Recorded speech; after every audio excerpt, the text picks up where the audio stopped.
If you thought Kuga's lore was pretty complicated, Agito's is even more convoluted.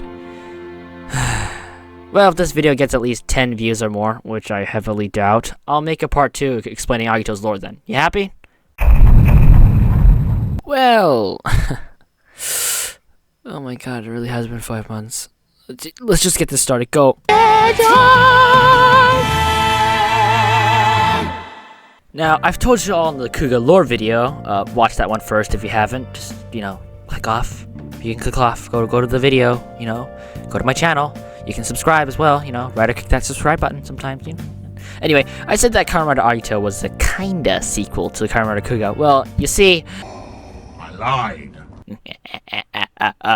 You and I spread misinformation on the internet. Now, it's not exactly true that Agito is Kuga's sequel. Well, not according to the official canon, at least. So, back when Kuga was still airing, because of the moderate success of the show and pretty good toy sales, Toei greenlit a sequel season for Kuga, and so Agito went into production. But there was one tiny problem. The producers thought that having a sequel series would undermine Yusuke's fight for everyone's smiles, since having a new threat emerge after, for the new season, would kind of make Yusuke's efforts go to waste. So later they have established that no, Agito isn't the same universe as Kuga, but still a world where the Kuga events still happened. Just not with Yusuke as Kuga, some other guy or whatever, I don't know. So yeah, technically Agito isn't a sequel for Kuga, but they still mention some references to the events of Kuga, like where Hikawa mentions that identified life form 4, which refers to, Kuga, and also that G3's design is heavily based off of Kuga, and also the fact that they say that Agito takes place 2 years after the unidentified life forms were destroyed. So since we got that cleared out, this means that Agito's lore has no connection to Kuga's lore. So let's begin.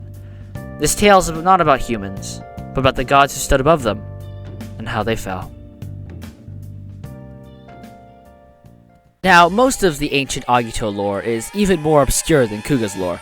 We only have this one tapestry image from the opening and some flashback scenes that don't really explain much.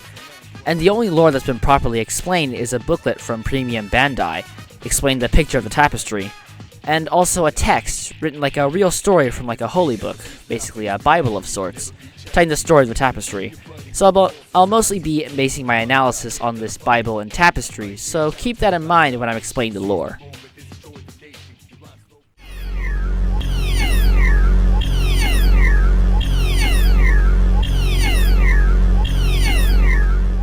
The upper part of the tapestry shows the creator of the world, Teos, also known as the Overlord of Darkness, or Yami no Kami. His archangels, the El-Lords, and the Lords, unknown. The Teos created the world, then created the Elves, then created the Lords. Using the Lords as models, Teos created animals, and he had created humans in the image of himself. The world would then become a paradise of sorts. But, as time passed, the humans increased in numbers, and filled the earth. As the humans are based on Teos, they start to think that they were superior to the angels, and the humans start to eat and enslave many animals. The lords were enraged by this, and proposed to Teos that they would not bow down to the humans, and will kill them all. Teos declined, but the angels attacked them anyway. This created a 40-year-long war, with 200 million lords versus 200 million humans.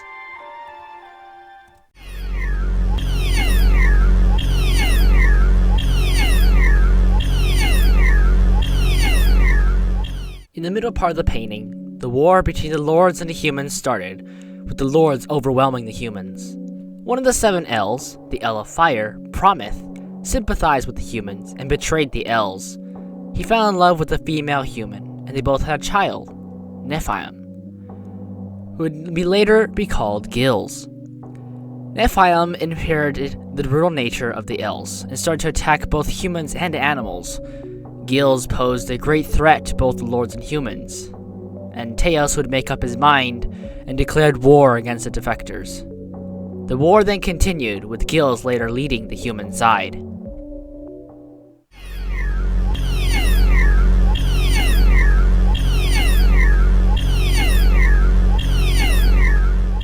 The war ended, with the lords winning. In his dying breath, Prometh gave his power to the humans, which would someday change them into Agito. The elves, in an attempt to kill all humans and Prometheus' children and the animals that followed the humans, created a large flood that covered the world for 40 days. Saddened by all the death, Tails created an ark so that some humans and animals could survive. The elves then asked Tails why he saved the humans, especially since they've been soiled by Prometheus' power. Tails replied that the elves have committed a sin by disobeying him, and Tails himself has committed a sin by not hearing the elves out at first, which resulted in the war.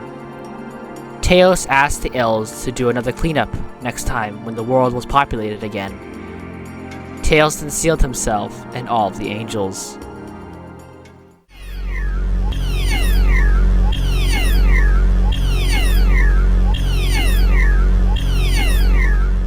The bottom part of the painting shows the aftermath of the war, with humans walking from the Ark. The red and blue warriors are Agito and G3. Agito is there as the human who inherited Prometheus' power, and is red here because Promethe is the El of Fire, and the power from him is the power of fire. Some said that flame was supposedly Agito's original default form, but as humans live surrounded by Earth and were made by Earth themselves, ground became the default form. G3, holding a weapon, symbolizes that humans will be able to create weapons and fight for themselves. This part can also mean that someday humans and Agito will live in peace. The left and right side with the corpses of the elves, maybe meaning in the end all angels end up dying, like at the end of Agito. Well, there you have it, right? The legend of Agito ended up being quite an insane journey, right? Well, not quite. It's not done yet. Well, there are some things we need to clear up here. Now, I don't know much about the production of this painting, but apparently this is a legend, right? But it seems to have predicted G3's existence thousands of years before it actually happened. But although this is all symbolisms and stuff, also in the alternate Decade universe, the tapestry is actually slightly different with a couple of different changes. But we're not going to talk about the Another Rider universes here. We're not going to talk about the AR worlds because they're a completely different whole situation. Hello! Welcome to the unscripted outro again. I have to say in advance that I'm really sorry that this video took a long time to come out. I had a lot of school stuff going on, and I was kind of busy and losing a little bit of interest every now and then. But it's finally out, yay! And I'd like to thank you all for waiting for this video, and I hope it gets more views. And I really do want to make this a normal thing, and upload way more Kamen Rider or Toku content. So please subscribe again, like the video, leave a comment down below. I want to hear your guys' thoughts or any suggestions on videos I should make, any topics that you want me to talk about. I'd love to hear your thoughts. Anyway, thanks a ton for watching, and I'll catch you all in the next universe. See ya.